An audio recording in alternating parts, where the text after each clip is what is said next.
ঝিনাইদহের ইজিবাইক চালক আব্দুর রাজ্জাক মণ্ডল ৪২ বছরকে নিয়ে সম্প্রতি একটি খবর বেশ আলোচিত হচ্ছে। ঘটনাটি ঝিনাইদহ সদর উপজেলার হলিধানী ইউনিয়নের কোলা গ্রামে ঘটেছে। আব্দুর রাজ্জাক ৪ বছর আগে ভালোবেসে রিক্তা খাতুন নামের এক নারীকে দ্বিতীয় বিয়ে করেছিলেন।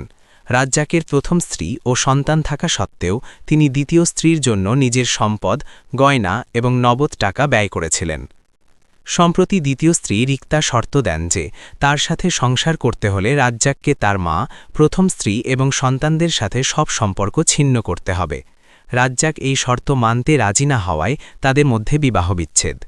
দ্বিতীয় স্ত্রীর কাছে প্রতারিত হয়েছেন এমন মানসিক কষ্ট থেকে রাজ্জাক গত মঙ্গলবার ২৭ জানুয়ারি ২০২৬ প্রায় ৪০ কেজি ১ মণ গরুর দুধ দিয়ে নিজের বাড়ির উঠানে গোসল করেন।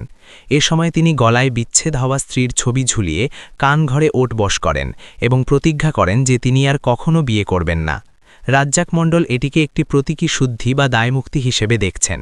তার প্রথম স্ত্রী সালেহা পারভিন জানিয়েছেন যে রাজ্জাক দ্বিতীয় বিয়ের পর সবকিছু ওই স্ত্রীকেই দিয়ে দিয়েছিলেন, কিন্তু শেষ পর্যন্ত তিনি প্রতারিত হয়েছেন।